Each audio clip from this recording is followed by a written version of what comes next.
Hadis yang saya pilih diambil dari kitab Sahih Al-Bukhari. Pendek saja, Sahih Al-Bukhari. Abu Hurairah radhiyallahu anhu. Apa kata Abu Hurairah radhiyallahu anhu? Aku mendengar Nabi SAW bersabda, di antara tanda-tanda dekatnya hari kiamat itu adalah, dalam hadisnya ada 5. Yang pertama, yataqarabuz zaman. Zaman, masa, waktu makin pendek, makin singkat, makin tak terasa. Dulu nampak budak-budak, sekarang udah jadi mak budak-budak. Dulu nampaknya lama zaman masa ini, sekarang cepat saja. Dari pagi ke petang, petang ke pagi, pagi ke petang, petang ke pagi. Bahkan sekarang ada pula orang yang tak tahu petang, tak tahu pagi. Pagi tidur, petang tidur. Yataqarabuz zaman. Tanda-tanda kiamat, fitnah akhir zaman sudah dekat adalah yataqarabuz zaman. Kata Nabi SAW, waktu tak terasa. Tak terasa. Tak terasa dah engkau dah datang aja. Tak terasa waktu begitu cepat, engkau sudah datang saja nak menagih hutang. Orang berhutang ni pun rupanya tak terasa juga orang datang. Yang memberi pinjaman pula terasa lama betul. Apakah beza antara 5 menit dulu dengan 5 menit sekarang? Sama. Apakah beza antara 24 hours, 24 jam dulu dengan 24 jam zaman Nabi dengan 24 jam zaman sekarang? Sama. Tak ada beza. Mataharinya sama, bulannya sama, buminya sama. Yang berkeliling mengelilingi matahari sama. Apa yang membuat berbeza? Apa yang membuat zaman itu yataqarabuz zaman? Ada hal-hal yang membuat kita sibuk. Dulu tak ada google.com, dulu tak ada Facebook, dulu tak ada Twitter, dulu tak ada BBM, dulu tak ada Instagram. Sekarang waktu habis. Bila kita tanya orang mana yang lebih lama, 5 menit atau 50 menit, semuanya sepakat mengatakan 50 menit lama, 5 menit kejap. Saya tanya 2 kali, pelajar-pelajar, penuntut-penuntut, mana yang lebih lama, 5 menit atau 50 menit? Semuanya berkata 50 menit lebih lama daripada 5 menit. Lepas tu saya balik, mana yang lebih lama? 5 menit menunggu azan maghrib bulan puasa, 50 menit status FB, Instagram. Oh, lebih lama 5 minit menunggu azan maghrib. 5 minit menunggu azan maghrib bulan puasa macam-macam mati jam. 50 menit hilang waktu tak terasa.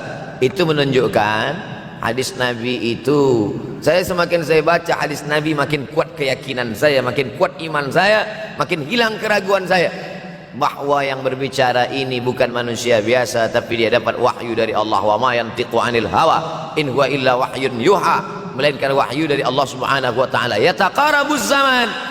Masa begitu cepat berlalu tak terasa. Sebulan seperti sepekan, sepekan seperti sehari, sehari seperti sesaat. Akhirnya kita pun kehilangan waktu, habis. Saya Ustaz Abdul Samad, memang zaman ini tak terasa, cepat betul. Rasa-rasa kejap dah bulan Ramadan, tak terasa baru saja Idul Fitri dah masuk pula lagi. Masya Allah, begitu cepatnya masa berlalu. Maka jangan sampai saya semakin saya baca hadis ini, semakin kuat keyakinan saya bahwa Nabi Muhammad SAW mendapat wahyu dari Allah Subhanahu wa taala. Semakin kuat keyakinan dan keimanan. Kenapa? Seandainya Nabi berkata zaman nanti di akhir zaman itu semakin cepat, semakin dekat, semakin berlalu tak terasa, tapi kemudian zaman yang kita lalui tak sama seperti yang dikatakan Nabi. Mungkin datang juga keraguan dalam hati, betulkah ini? Tapi ternyata 1441 tahun lampau, 1440 tahun yang lalu Nabi mengatakan, dan hari ini terbukti zaman begitu cepat berlalu. Masya Allah, tabarakallah. Hari inilah ditemukan internet, hari ini datang television, hari ini datang WhatsApp, hari ini datang yang melalaikan kita daripada Allah Subhanahu wa taala. Sehingga waktu datang sembang-sembang, cerita-cerita, tengok ini, update ini, tulis ini, tengok ini, pandang ini, habis waktu berlalu. Padahal waktu inilah yang akan ditanya oleh Allah Subhanahu wa taala.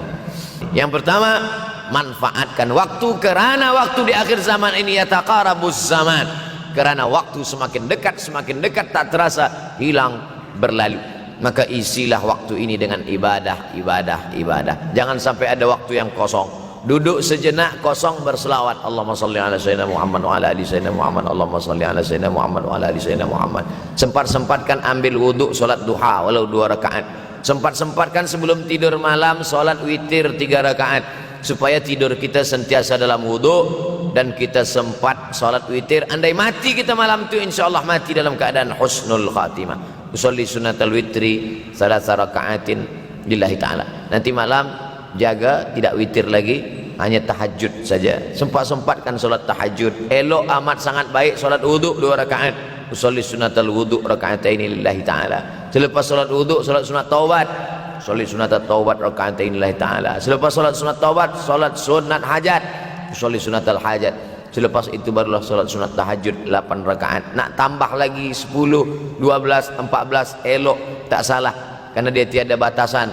Adakah sahabat Nabi yang melakukan ini? Ada. Qatadah bin Nu'man dari selepas Isya sampai azan subuh. Imam Ahmad bin Ambal dari selepas Isya sampai azan subuh. Bahkan mereka menghatamkan Al-Quran dalam tahajud mereka. Maka bahkan ada imam yang disebut dengan As-Sajjad, kerana banyak sujud kepada Allah Subhanahu wa ta'ala. Kerana akhir zaman ini godaan begitu besar. Dulu orang tengah malam tahajud, jam 2 malam, jam 3 malam dia bangun. Kerana dia membaca hadis sab'atun yudhilluhumullah. Ada 7 golongan yang mendapatkan naungan Allah. Yauma la dhilla illa dhilluh. Hari itu tak ada naungan kecuali naungan Allah. Rajulun, ada seseorang, zakarallah, dia berzikir mengingat Allah khalian di tengah malam, tak ada manusia. Fafadat ainahu, menetes air matanya. Maka yang pertama ini, jangan sampai kita kehilangan waktu. Kerana waktu, al-waktu kasaif, waktu ini seperti pedang. Illam taqta'hu qata'aka. Kalau tidak kau patahkan dia, kalau kau dapat pedang, patahkan. Sebab kalau tidak kau patahkan, dia yang akan memotong engkau, mematahkan tulang-tulang engkau. Waktu ini kalau tidak kita manfaatkan, kita akan ditanya tentang waktu, kemana saja waktu yang sudah kau pakai. Inna sam'a, pendengaran, wal basar, penglihatan, wal fuad, hati, kullu ulaika kana anhu mas'ula. Semua akan disoal, semua akan diminta tanggung jawab di hadapan Allah. Kemana waktu yang sudah aku bagi dulu engkau pakai? Yang pertama nanti ditanya, la tazulu qadama 'abdin yaumal qiyamah. Kaki anak Adam tidak akan bergeser, tidak akan beralih dari tempat tegaknya pada hari kiamat, hatta yus'al, sampai dia disoal, sampai dia ditanya.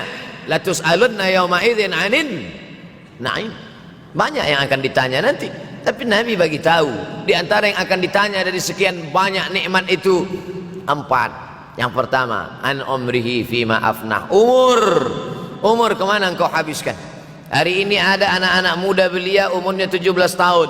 17 tahun habis menghafaz Al-Quran. 17 tahun habis iktikaf dalam masjid. 17 tahun habis berzikir, berjubah, bersorban, mengabdikan ilmu, berkhidmat kepada ulama. 17 tahun habis. Tapi ada pula yang dibalik, 71 tahun habis. Rumah, office, kopi, rumah, office, kopi, rumah, office, kopi, batuk, mati, habis. Apa yang dapat kita bawa menghadap Allah SWT?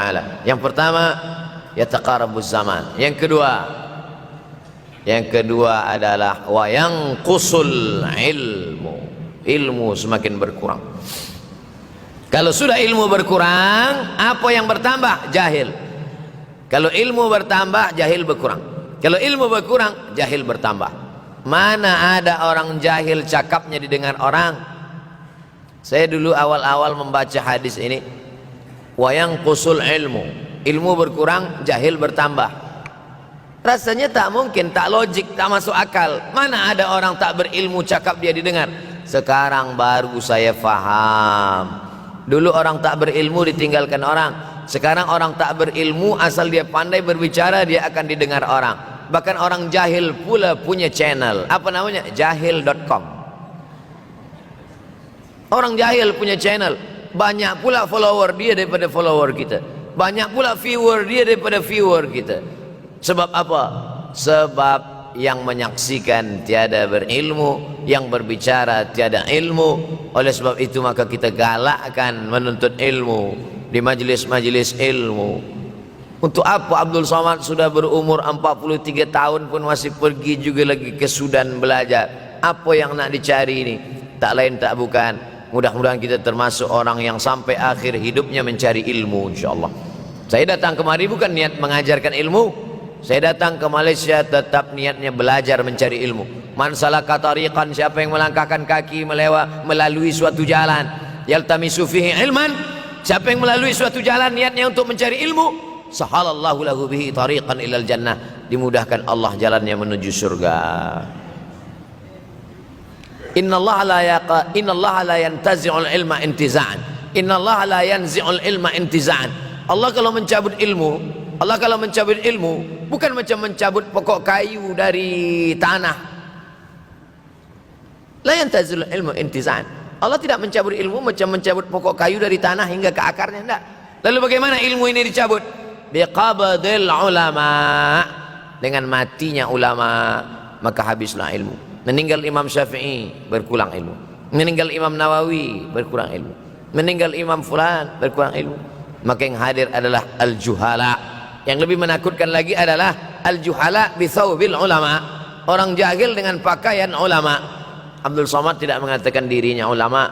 Saya selalunya membacakan ayat Quran, membacakan hadis Nabi, menyampaikan fatwa ulama. Tak pernah saya berteramah, bertausiah. Menurut saya, siapa saya? Siapa kita? Syafi'i manusia, saya manusia. Syafi'i boleh berfatwa, saya juga boleh berfatwa. Imam Syafi'i berfatwa Al-Quran 30 juzuk dalam kepala dia. Kita juzuk 30 pun kadang-kadang hilang. Imam Syafi'i balik dari masjid ke rumah, dia tutup telinga. Datang orang bertanya, Syafi'i, ya, kenapa engkau tutup telinga? Sebab bila aku dengar dari masjid ke rumah, semua yang aku dengar masuk tu semua aku ingat. Aku takut dia ingat di dalam, maka aku tutup. Kita yang saya sampaikan tadi pun tak ingat.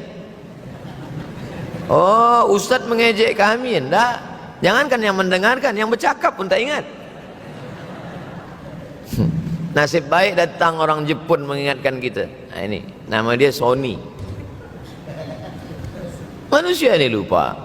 Oleh sebab itu maka yang kedua, akhir zaman, wa yanqusul ilmu makin kurang. Maka bersyukur anak-anak yang dimasukkan ke rumah tahfiz. Kalau ada rumah tahfiz di kampung biasa, kalau ada rumah tahfiz di desa, dusun biasa, tapi ada tahfiz di tengah kota besar Kuala Lumpur, masih ada lagi rumah tahfiz Quran. Siapa yang mewakafkan rumah tahfiz?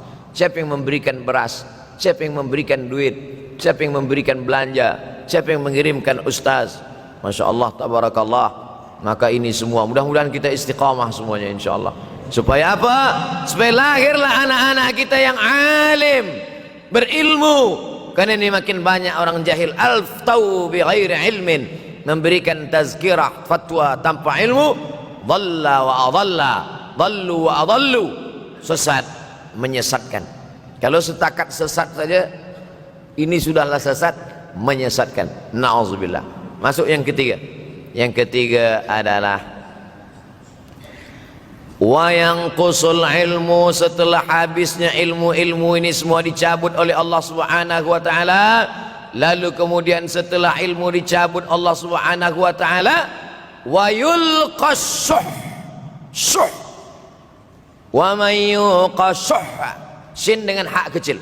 Wa may yuqashuh nafsihi fa ulaika humul muflihun. Siapa yang selamat daripada sifat syuh, itulah orang yang beruntung. Hayya 'alal falah, mari kita menuju keberuntungan, kemenangan.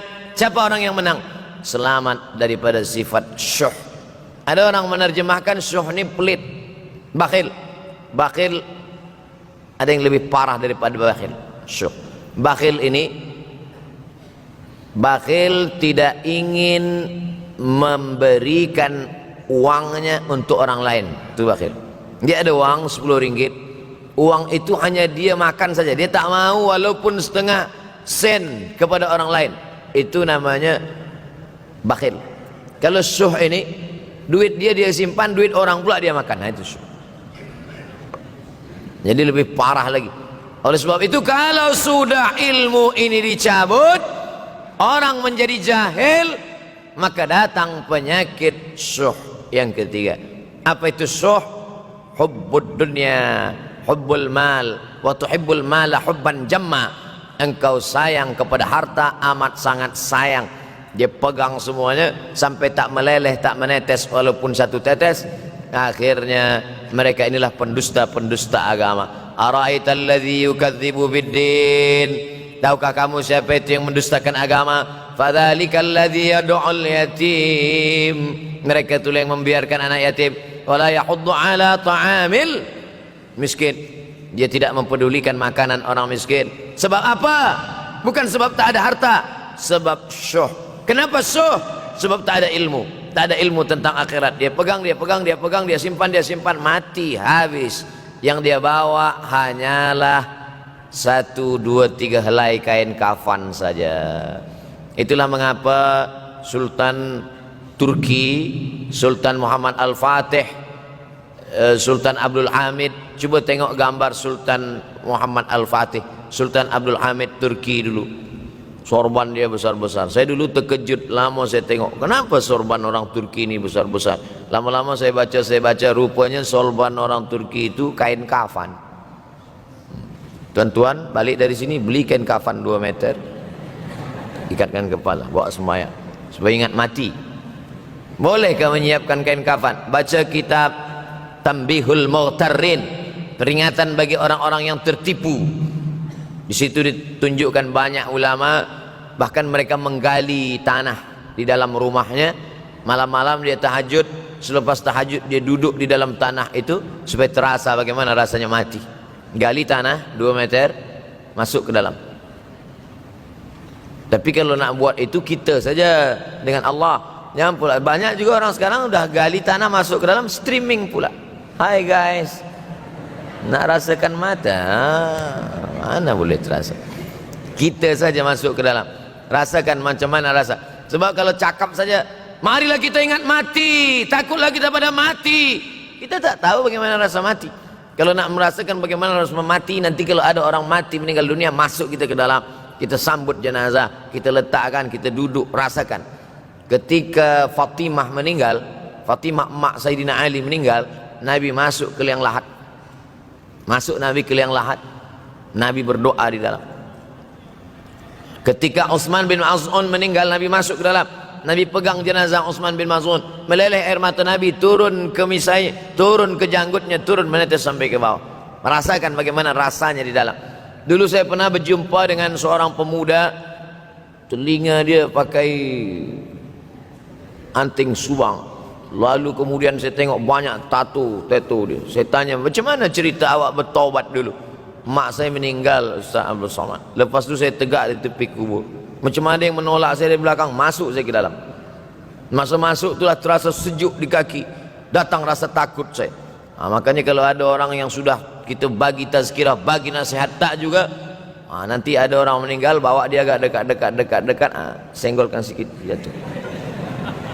Gitu caranya supaya kita terasa mati ini, supaya apa? Hilangkan penyakit syuh, cinta harta, takut mati, dan membuat kita menjadi bakhil, pelit. Na'udzubillah. Yang keempat, wa tazharul fitan. Ini yang terkait dengan tajuk kita yang keempat. Wa tazharul fitan. Banyaklah fitnah, seksa. Dulu masa saya kelas 1 madrasah tahun 1990, berkumpullah kami bersama-sama dengan cikgu mengkaji masalah apa? Masalah Bosnia Herzegovina, mengamuk Slobodan Milosevic, menghancurkan umat Islam di Bosnia. Sampai ada yang meminta fatwa kepada Syekh Yusuf Al-Qardawi, bolehkah perempuan yang perempuan Bosnia yang dirogol tentara Serbia hamil, bolehkah dia menggugurkan anaknya? Kata Syekh Yusuf Qardawi, tak boleh. Maka dia biarkan saja anak itu lahir dan dia tidak dianggap berdosa karena ini sudah takdir Allah SWT. Bagaimana mereka dibunuh? Maka makin banyaklah selepas Bosnia datang pula yang terjadi di Rohingya, di Uighur. Umat Islam berkumpullah presiden-presiden negeri Islam di Kuala Lumpur. Erdogan datang, kumpul semuanya membahas bagaimana nak menolong Muslim Uighur. Rupanya umat Islam pun tak sanggup nak menolong. Apa yang boleh dilakukan di Uighur?